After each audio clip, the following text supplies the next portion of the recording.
Howdy, fellas. Happy to have you guys in today. We have our pre-combine 2025 mock draft. We're going to have a post-combine as well, of course. And then the fun starts.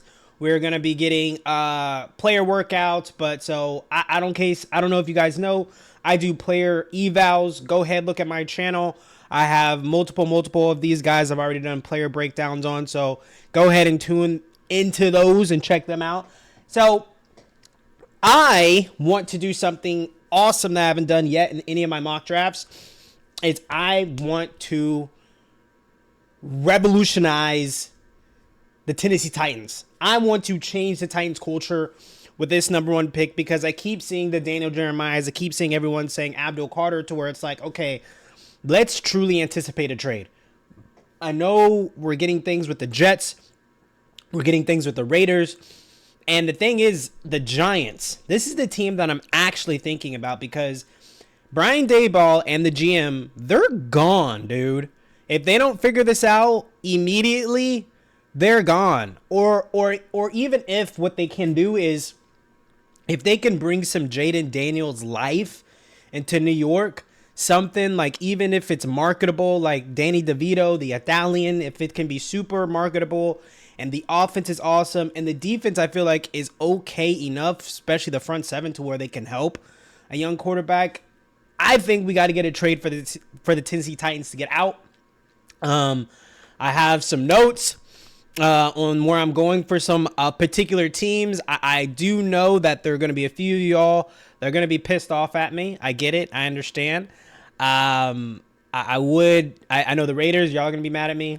We'll go ahead and push that out there, but this is me thinking independently, me looking at each and every one of your rosters.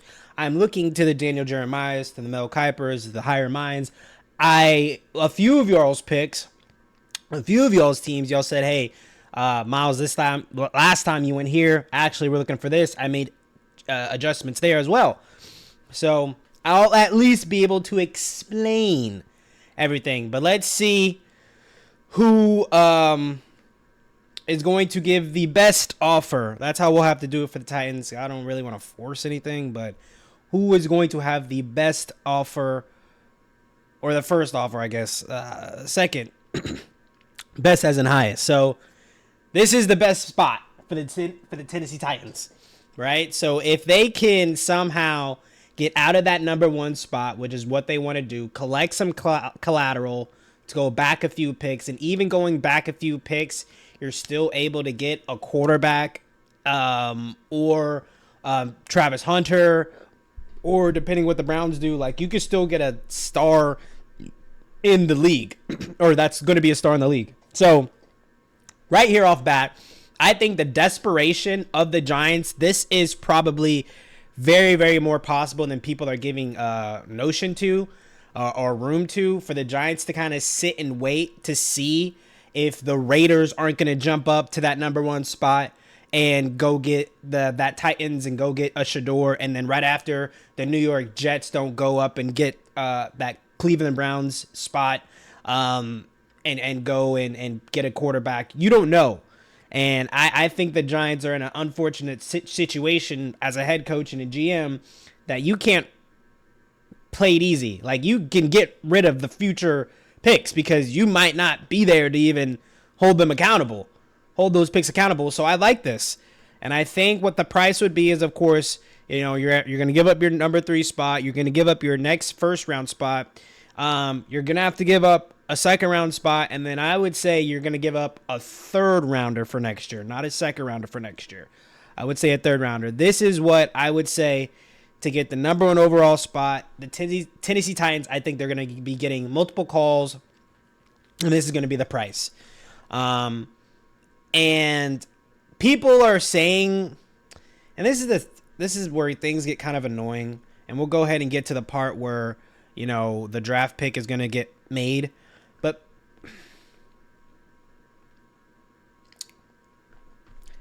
people keep saying, downgrading this quarterback class, and what I have to say is, stop. You don't know nothing. There is a quarterback class that was in 2021, I believe, and this was supposed to be the second coming of like 5 Tom Brady's. You know, this is the Trevor Lawrence, Zach Wilson, Trey Lance, Justin Fields, Mac Jones. This is supposed to be all 5 are supposed to be these. This is supposed to be the best draft classes ever. Everyone was wrong. So I hate what we're hearing about these quarterbacks. Truly, honestly, so prematurely, but we're talking New York Giants. My personal opinion, they need to get a guy that's going to fit the market. They need to get a guy that had the harder road too. And I think the harder road was the road of Shedeur Sanders. I know you guys are not going to like this. More than likely, you have been liking Cam Ward. But I think he fits the market. He's going to be separated from his father in a standpoint of coach. He has a history of being mentored by Tom Brady. Come on. And then Brian Daboll, all he needs is a canvas. All he needs is a canvas. The only thing I don't like is Brian Daboll has a history with dual threat quarterbacks, so quarterbacks that, you know, run. That's the only thing I don't like about it. But I don't think we should hold that against him. I don't think that means he can't figure it out. I think that the pick for the New York Giants, it being their last shot, this is their last chance. And I think they go swinging for the fences. Shedeur Sanders to the New York Giants. This is crazy, and I love it. I would love this pick. I think he fits it. He fits the mold of it. He didn't have a run game at Colorado. There's so many things Shedeur Sanders did not have. He had a dad for a head coach. You know, who knows how much growth he can get when he doesn't have that, as much as we don't put that in, right? Now he can just have business and business. This isn't a father. This is a coach, all attention. And he's going to have somewhat of a run game. He's going to have a defense on the other side to where he's not losing games with having, 40, 50 points on the board. So this is good. This is good. I like it. And then here we go for the Cleveland Browns. Multiple times. I've been giving you guys Abdul Carter. I keep saying, you guys aren't going to, invest in the quarterback position. I'm not saying I had to change a heart on that. I am going to listen to people that do this for a living and get paid a lot more than I do. I'm thinking Kevin Stefanski here. All right? If I'm going to give the Cleveland Browns a shot, if I'm going to give the Cleveland Browns an opportunity to change their culture, the Cleveland Browns an opportunity to not be losers anymore. Once upon a time, that was so many teams, right? That was the Kansas City Chiefs at a time. Losing, not really. Not really. I mean, I guess at a time. The Bengals, they used to lose a lot. They still do, I guess. There's ebbs and flows. The Detroit Lions, a perfect example, right? They used to always be the joke. The Browns are there, dude. I'm a Bengals fan. They're there. Kevin Stefanski having a blank canvas of Cam Ward, I think it can work. Cam Ward, if you see that back and forth banter that he has with Shedeur Sanders, you know he ain't scared of Deshaun Watson. You know he's not going to be intimidated by anybody in that locker room. You know he's going to have the mindset of, oh yeah, this is Cleveland. Okay, I know the background. I'm going to change it. It doesn't matter. Like, if anything, if you're going to have a shot, if you want someone to have that certain type of mentality, it's the kid that started at, I think Houston and then Washington State and then went to Miami and just has been successful in all realms. Cam Ward to the Cleveland Browns. I'm finally on the train. I see an opportunity here. And then look at the Tennessee Titans. Look what happens. They continue or they get to keep their guy that they got at the number 1 spot. And then they have so much more collateral, or they have so much more gifts, so many more picks in the future rounds and in the future years. So I think that is the best play for the Tennessee Titans. If they get a phone call from the New York Giants, don't even, unless the Raiders do something nuts, or unless the Jets do something nuts, if you can get the number 1 player in the draft on a lot of people's boards and Abdul Carter and get some first round picks for next year, you guys are doing some great things. So here we go. This is an opportunity where I know I might make a few of you guys mad. The way I see this pick, very, very simple. Who's the guy that's going to be able to help everybody day one and it not be a I mean you guys answer this. This is how I did it. I was like, okay, we can go offensive line. We can go Will Campbell. We can go Josh Simmons. Josh Simmons, yes, I believe is the more okay pick. I think this is probably what the Patriots should legitimately do. But Josh Simmons doesn't help the defense. And I get it. I just don't even know, even if you add in Josh Simmons, an offensive lineman, and let's say he does great and phenomenal, how much does that really improve the offense? I know it could, but how much does it? You bring in a guy like Travis Hunter. Travis Hunter gets to help Drake May get better, and he gets to help Christian Gonzalez. Like that tandem on defense of where he is a tandem with Drake May and he's a tandem with Christian Gonzalez. Like he is helping prime positions immediately. He's helping the secondary immediately for the defense. He is helping the quarterback immediately for offense. Like this sounds like a no-brainer to me, but I know y'all going to kill me in the comments.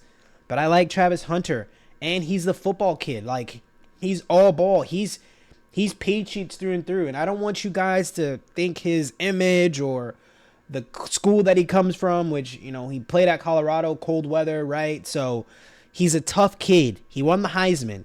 He loves to play football. I just hope y'all don't think, oh, he doesn't fit the Patriots way. And it's like, what makes you think that? Like, he's everything football. And he's a not miss guy. So that's where we have with that. And then we hear with the, Jacksonville, Jaguars. My brain is all over the place right now. Jacksonville Jaguars. And I've been seeing a lot of, as of recently, some Tatori McMillan, which I really, really like. I mean, what's going to help Trevor Lawrence immediately more than that?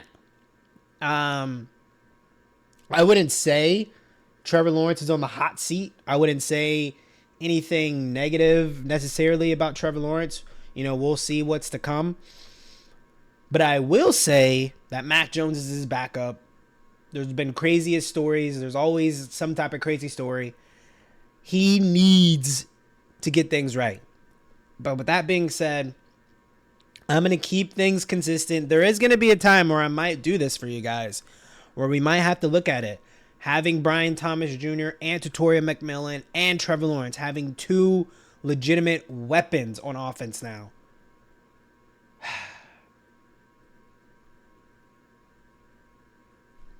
We'll just do it. We'll just do Mason Graham. I'm not doing it next time. So y'all be angry for me next time. And this is when I'm going to lose a lot of subscribers. A lot of Raiders fans are going to be pissed off here. I'm thinking Tom Brady, old school approach, run the football. I'm thinking Chip Kelly, old school approach, run the football, run the football.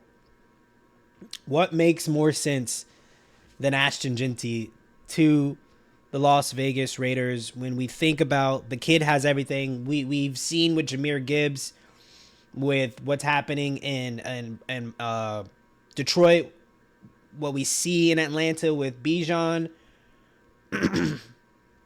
It's okay to take a flyer on a running back that you believe has a shot to change your organization in the top 10. I mean, the Detroit Lions beautifully illustrated that. Everyone was killing him for that pick of Gibbs so early. And I think it paid off. And so I think he's going to help whichever quarterback, even if it is Aiden O'Connell, he's going to help that aspect immediately, guys.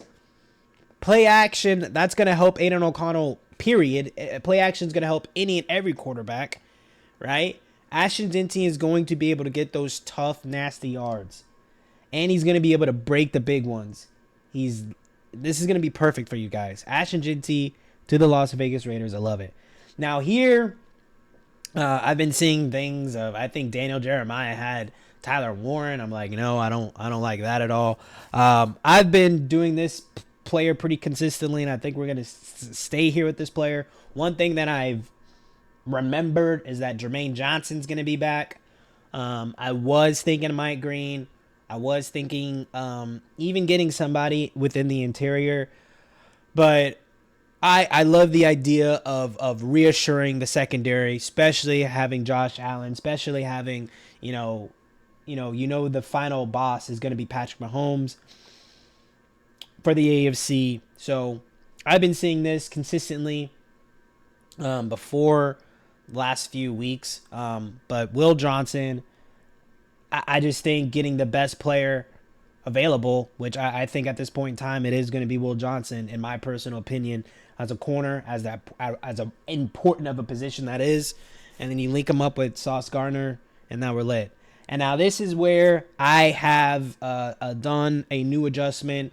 This is when I used to put Mike Green at. This is where I think Mike Green's kind of floor is the 8th overall pick. I think this is where he gets picked up. I wouldn't be shocked if the Jets did it also, even with Jermaine Johnson. I wouldn't be shocked. I wouldn't be shocked if he. There's no pick that I wouldn't be shocked that Mike Green didn't get picked up unless it was like out of the top 5.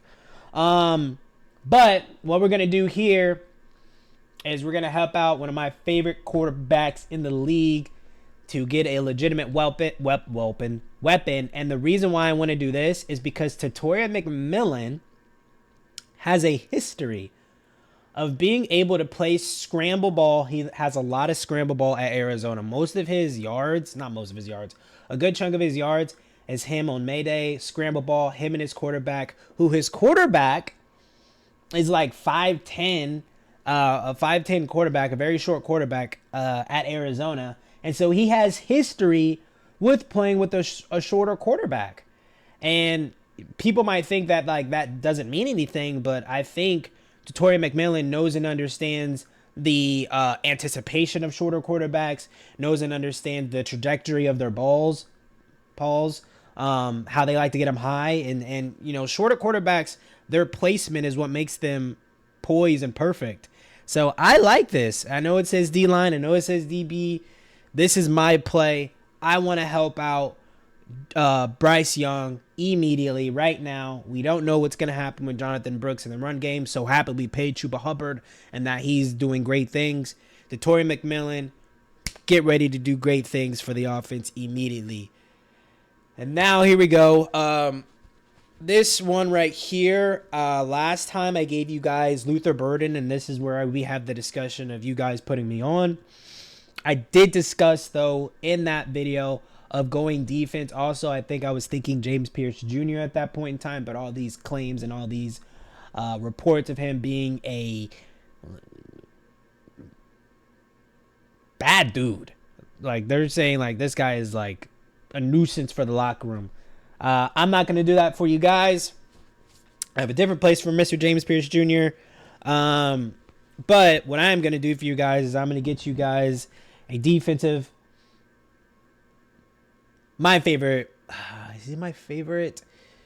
He's my favorite in the realm of me being. I was on this dude mid to early December. And so that's why I'm so big on him. And that's going to be Mike Green, edge out of Marshall. 17 sacks, led the country in sacks this year. Was at the Senior Bowl. I saw him, Josh Connerly, Oregon tackle, who's going to be a first-round guy. He's in here. He lifted this man off of his feet. Go look it up. It's on Twitter. It's nasty. And this is where you guys got me last time. And I went and I looked, Braxton Jones, he isn't bad. I looked at the offensive line there. You guys were saying, tackle's not really the issue. Tackle's not the problem.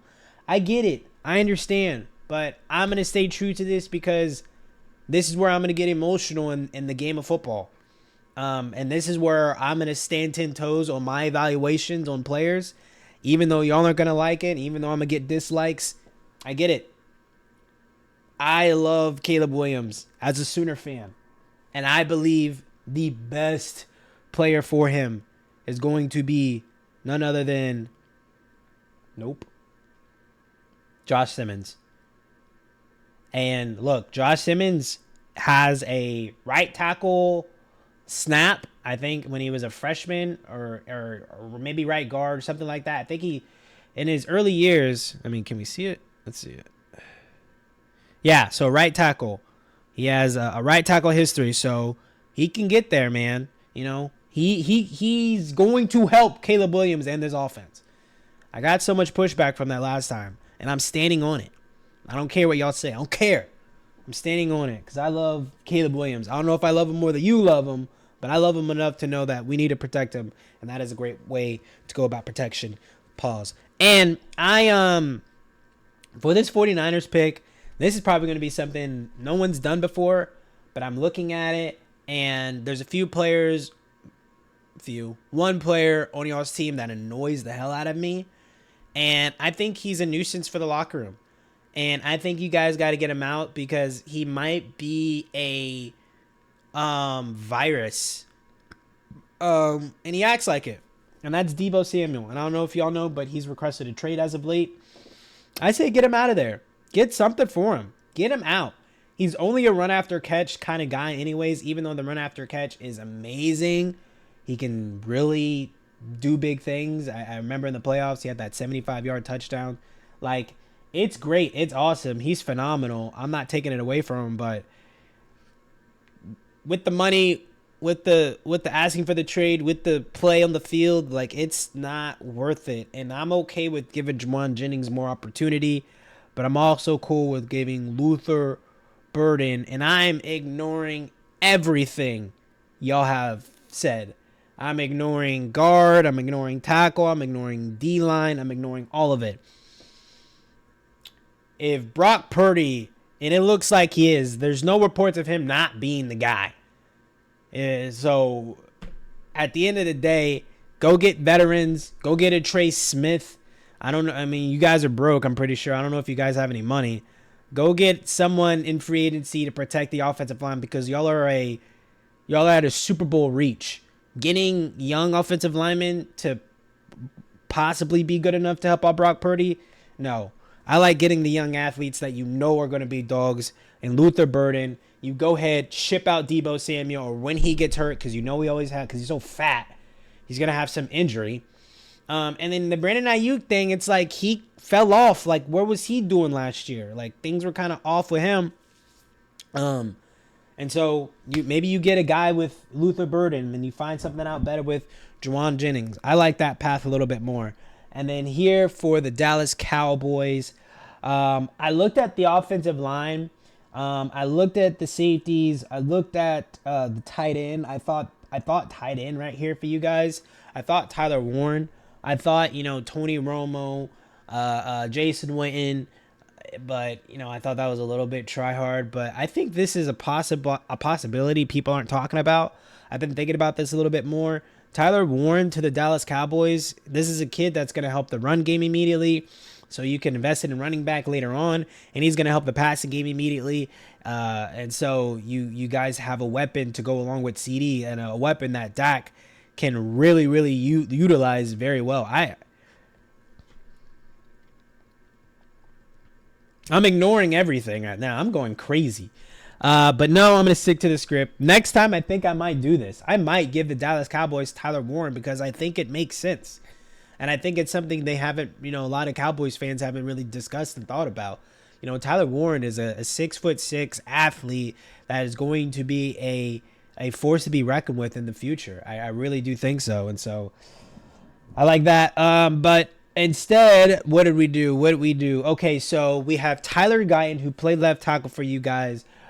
And I thought that would be better. It wasn't. So what we're going to do instead, and I do not like the Dallas Cowboys, but what I like to do is I like to be the GM for the Dallas Cowboys and be the best GM for the Dallas Cowboys, because then all my Dallas Cowboys friends are like, dang, Miles, you're right. But then Dallas Cowboys don't do what I say. And then they do what they want to do, and then the Dallas Cowboys look stupid. But if the Dallas Cowboys do what I think they should do, is what they do is they take Terrence Steele from that right tackle position, they put him at that right guard position, which he has a lot of history of playing, or they could get a right guard later on, instead of Zach Martin, with Zach Martin leaving, or sorry, Terrence Steele wasn't right guard. He was playing or left guard. He has some left guard experience. Terrence Steele, or he could stay at the right tackle position, but Tyler Guyton's got to go. Tyler Guyton can't play left tackle. Tyler Guyton could play right guard. You know, he is a former right tackle at Oklahoma. He's a 4-year starter at 4-year starter, a 3-year starter, 2-year starter at least on that right side. So he could play right tackle, and then you can either have Tyler Smith back at left tackle, and or you can go ahead and get yourself Kelvin Banks Jr. over Will Campbell, because I think over the film that I have watched as of recently, I have Josh Simmons at the OT1, and I think I'm going to... I haven't solidified it yet, but I think I might have to slot Will Campbell at the third spot and have Kelvin above him, but I haven't solidified it yet.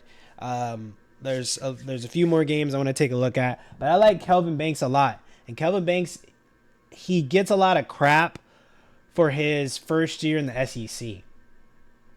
And it was still good. I think he only gave up 1 sack all year. He had a few hurries given up. Yeah, 7 hurries, 1 sack, 2 quarterback hits on 934 snaps. Like, this kid had a good season, but you keep hearing the talking pieces saying it was a down year or they expected more. And it's like it was his first year in the SEC. And I hate Texas. But people keep making me defend them. People keep making me defend people I don't like. And I hate it. I hate it. Like, Kelvin Banks helped his team go deep in the playoffs. He had a lot to do with that. Quinn Ewers holds on to that thing. And so I think the Dallas Cowboys, sorry I misspoke about the Terrence Steele thing. I thought he played right guard, but I remember that was Zach Martin. I remember when that La'el Collins was at right tackle. I remember Terrence Steele was doing some left guard stuff. I remember that because that was when the Bengals got La'el Collins, blah, blah, blah, blah.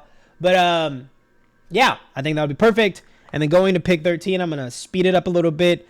This one I have, yes, keep helping out the offensive line, and he can play. You know, I like the Teron Armstead. I think you guys need to keep him for as long as possible. Will Campbell going at left guard as a youngin. Learn how to play the game. Learn how to play with your body. There's still some things with aggression that I like. I need to see better with aggression with Will Campbell. But he's going to be a player for you guys. Tyler Warren to the Colts. Not even going to harp on this too long. Helps Anthony Richardson in the run game immediately. Helps him also in the pass game immediately. And then here is where I know I will piss off a lot of Atlanta Falcons fans. But this is the part where you guys don't go edge. We always think you go edge. You don't go edge.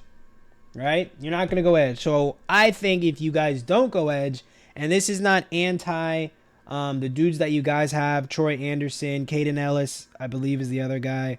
What you guys have at linebacker, I know it's great. But I think what Jalen Walker does immediately for you guys is he's going to bring, championship pedigree immediately into the culture. But also, this is a guy that has the opportunity to be a stand-up linebacker and a pass rusher for you guys. So you don't miss. And you still get a pass rusher. And if Caden Ellis and Troy Anderson, I believe Caden is still there. I'm pretty sure it's him.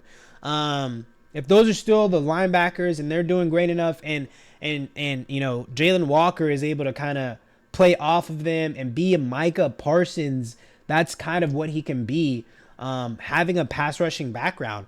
And so, and he does it all the time. He stands up or he pass rushes for Georgia.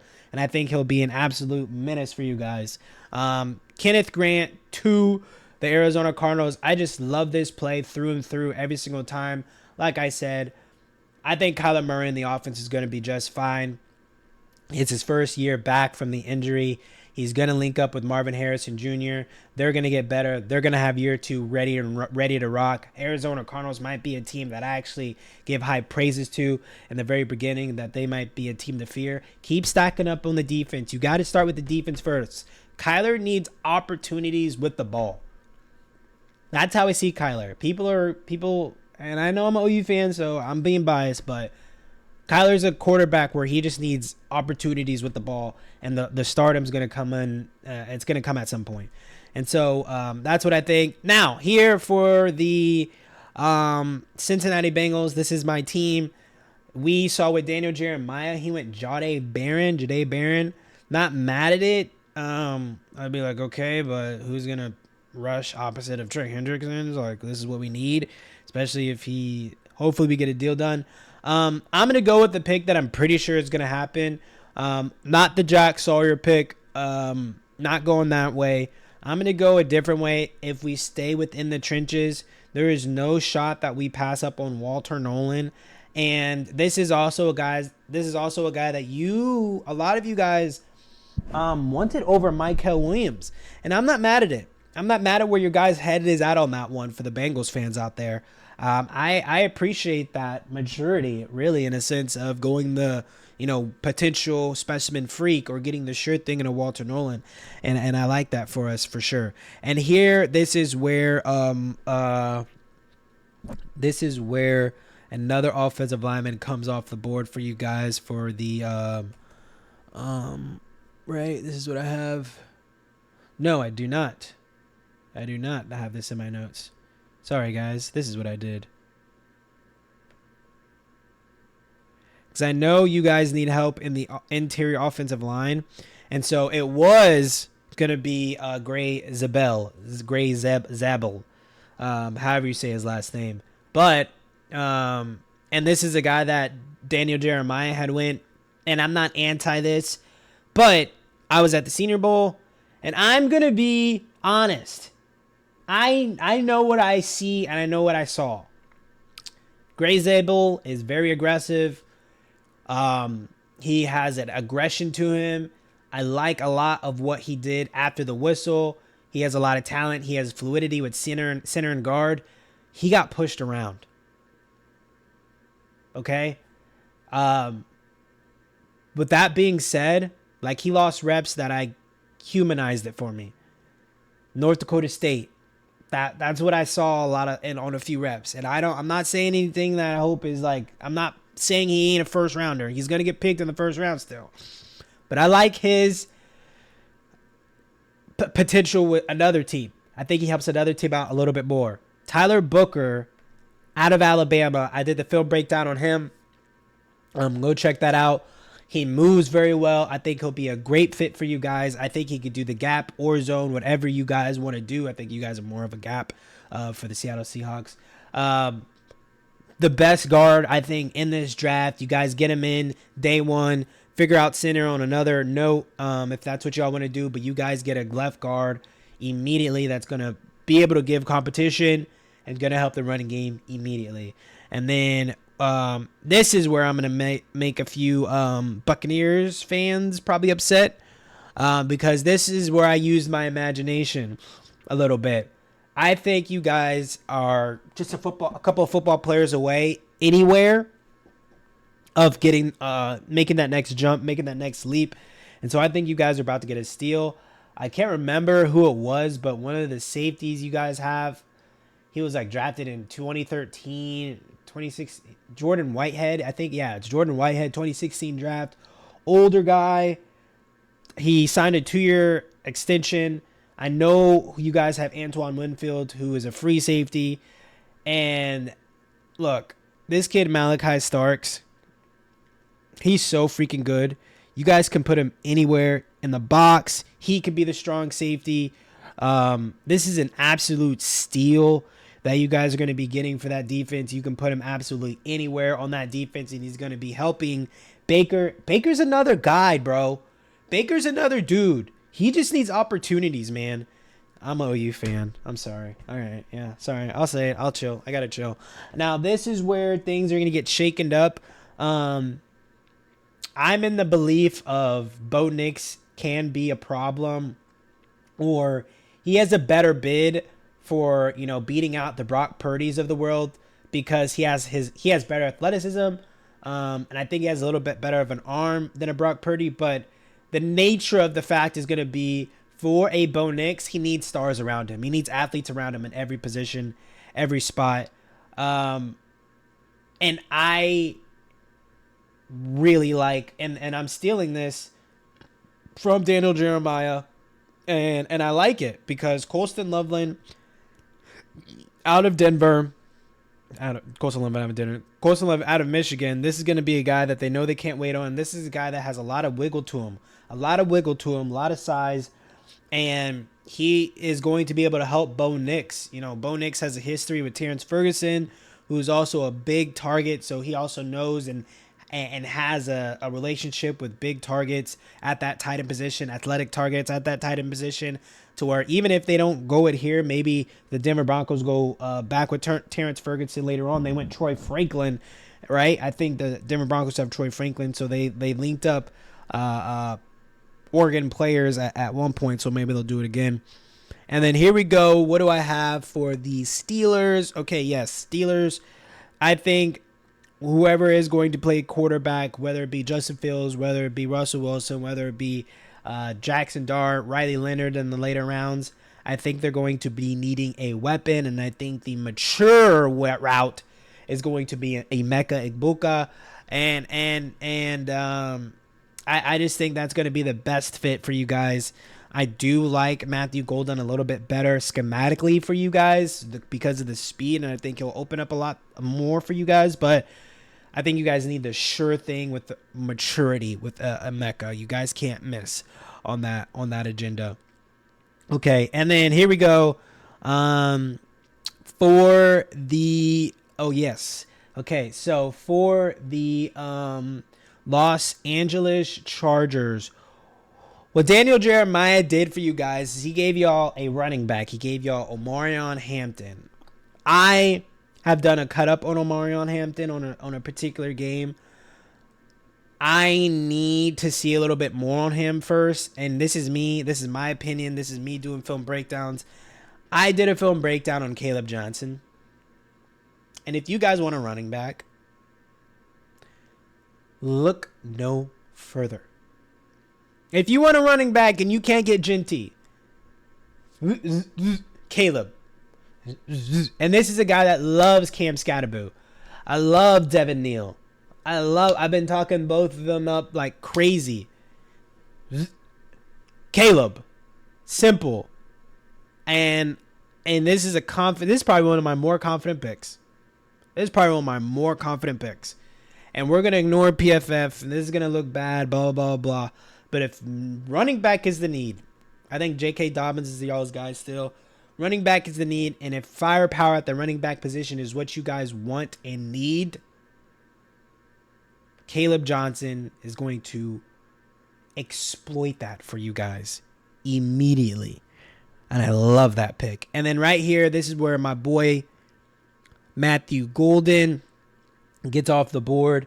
There's been a lot of Mayday, we need help in the wide receiver department for the Green Bay Packers. So Matthew Golden out of Texas is going to be able to help you guys immediately. And then here for the Minnesota Vikings, I'm just thinking athlete, reassure. It doesn't matter if it's going to be Sam Darnold. It doesn't matter if it's going to be J.J. McCarthy. At the end of the day, the defense is what helped the whole team. Sorry, I know Sam Darnold had a crazy Sam Darnold, and I know J.J. McCarthy was J.J. McCarthy. The defense carried. So, re-up in the defense at that cornerback position. I understand Stephon Gilmore is still getting older, and he had a great season. Opposite side of him, that's where Jahdae Barron could definitely play and compete for that position. Hey, if you want to keep that outside corner, put Jahdae Barron in that nickel spot and have him make plays for you guys. This is the guy. This is the guy that is the dude that might be in the second round. Like, this is the guy that might fall to the second round, and everybody's like, what the hell? How does he fall to the second round? You know, remember when Brian Branch had happened too, and other players where we're just like Cooper DeJean. We're just like, what the hell? Like, how is this happening? That is what Jahdae Barron is going to be about. And then now here, this is where I go Gray Zabel, because this is going to be a great opportunity for his fluidity, his versatility, his ability to play center and guard. I think it fits a lot more with the Houston Texans, and they have the opportunity in the bid to take a center this late in the game. This could be a day one starter at the center position for sure. And so Gray Zabel for the Tennessee Titans, for the Houston Texans. That'll bode well for them. And then now, as you guys can see, we have some guys falling here, man. We really do have some guys falling, but we're not hesitating because this happens every single. Leia Tulatu getting all the way to 19, I think. I was like, what? You know, Tyron freaking Chiron, freaking the amazing corner for the freaking Eagles. My brain. Quinyon Mitchell. Gosh dang it. So many names, guys. I got so many names in my brain. So this is what I wanted to do for the Rams. And so this is where Miles went off script. Miles kind of did his own thing for the Rams. And I know a lot of Rams, you guys watch these videos. So I know I'm going to do a full Rams mock draft. I'm going to do a seven round Rams mock draft. And this is the route I'm going to go so I can talk about it and more in depth. But I like Kobe Turner more at a 3 tech instead of the nose, because you guys run the 3-4 defense where you have the stand-up linebackers going to get the quarterback. I would love the idea, and I think you guys have, like, I think his name's like Bobby Brown or something Brown. We have him as a rotational piece. Kobe Turner takes his spot. Brown then rotates with Braden Fisk, and then we have Derek Harmon, a young 6 foot. How tall is this dude? 6'5". I think he's gonna be like 6'7" or 6'7", 6'6". I think he's taller than 6'5". We did the film breakdown on him. Disruptive, dude. When he has the agenda to go forward, he goes forward. He will be a Calais Campbell copycat. You're going to hear a lot of people probably compare him to a Calais Campbell. Just that very long, lanky type of build. And you give Kobe Turner an opportunity to play a 3 tech, which I think that's where he'll bode best. Or not 3 tech, but I mean, I guess that's where he'll be. And then Braden Fisk could play opposite of Kobe Turner. And then you have Derek Harmon right in the middle. And then you have Byron Young and then Jared Verse. And I think you have a reestablished front seven. I hear a lot of people, what about the offensive line? I'm going to say this nicely. If you're a Rams fan, if you're a real Rams fan, and you're saying things like, no, we need to go here. Like, have you ever guessed what the Rams did in the first round right? Like, ever. And then, on top of that, aren't the real crown jewels in the 4th and 5th and 6th round anyway? That's where you guys get all of your starters. So, I think, going trenches, staying away from offense. I think you guys are going to get an offensive weapon later on. And just going for like a nice level change. You shore up that defensive line even more. Keep adding onto it. Keep it younger and younger. I like that a little bit more. And it follows the Eagles' pattern. The Eagles have a pattern. Follow it. And this is where, unfortunately, Mykel Williams, he falls to the worst team on the planet, the Baltimore Ravens. And this is just a home run hit for them. Of course, they could go, wide receiver. Of course, they could go a litany of positions to help out their offense. But if they can go edge rusher, let alone if they can go freaking Mykel Williams, who still has Bambi features to him. By that is like you can tell he doesn't fully even understand how to control, like how to use his body fully. I think he's just going to bode very, very well for the Baltimore Ravens for the future. And now this is where things get spicy. Now, Aiden Hutchinson, unfortunately, the injury had happened. But you guys are going to need a guy opposite of anyway. I don't know if Marcus Davenport is the guy that you guys really are going to want to, if you guys are happy with that. But I hear a lot of things going around about this James Pierce Jr. guy and how his off-the-field antics are legit. His locker room presence being a nuisance is legit. He has bad aura, and apparently this is going all the way back since high school. Hopefully it being out there can wake him up. That's not for every player. This happened for Jermaine Burton last year, and it did not click for him. and the Bengals are paying for it. I think the best team for him, culture-wise, to where you gotta go along to get along, and this culture moves without you, sink or swim, will cut you, and you're out of the league. Maybe he doesn't care about football enough, James Pierce Jr., but if James Pierce Jr., if he loves football, truly, he will maximize his best in Detroit. And I think he won't fall because of these antics. This happens every year. When these things come out about players' attitude, about a player how he conducts himself, and it coming out as legit, they fall. They fall. There ain't no reason why Jalen Carter should have went to the Eagles at number 10. Ain't no way. And of course, there was that accident stuff, but neither here nor there. Washington Commanders, we go edge. I'm looking at those defensive line, and I remember last year when I was making the mini documentaries for you guys, like, I remember, like, y'all, I don't know how y'all are being so successful when all y'all need is a legit pass rush. Go get the freaking quarterback, dude. And y'all had no one go get the quarterback consistently. No one whatsoever. And I think if y'all just had a guy to go get the quarterback, it'd be great for y'all. So what I'm going to do is I'm going to go get y'all Donovan Azubuike. Y'all are going to steal him from the Eagles. This is a guy that a lot of Eagles fans want, so that's going to bode well for y'all. You're going to piss off a lot of Eagles fans, so I know that's going to make y'all happy.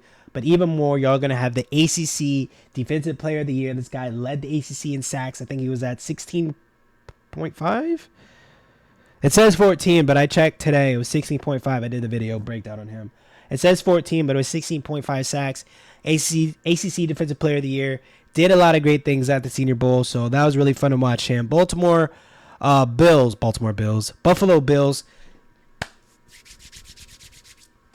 This is where Miles went off script again. This team pisses me off because it always feels like the talent's there. You're right there. And you can make a great story by knocking off the Chiefs. Everybody wants you to do it, but you don't do it. And there's always a lot of reasons why. And I think the main reason why, it's not because of Matt Milano, but it's because Matt Milano's not there. It's because Matt Milano is so good, but he's hurt always. And it's always some unfortunate ending, like season-ending injury. This is the first time I have seen this play that I'm about to do, but I'm not hesitating on it, and I'm not mad at it. I think you guys need to get better at that linebacker position, and all the way through and through to where it's just getting an athlete, getting a guy that can possibly be the general as Matt Milano. And this is a guy that can go east to west like crazy. This guy has crazy preparation. He's going to be a great blitzer.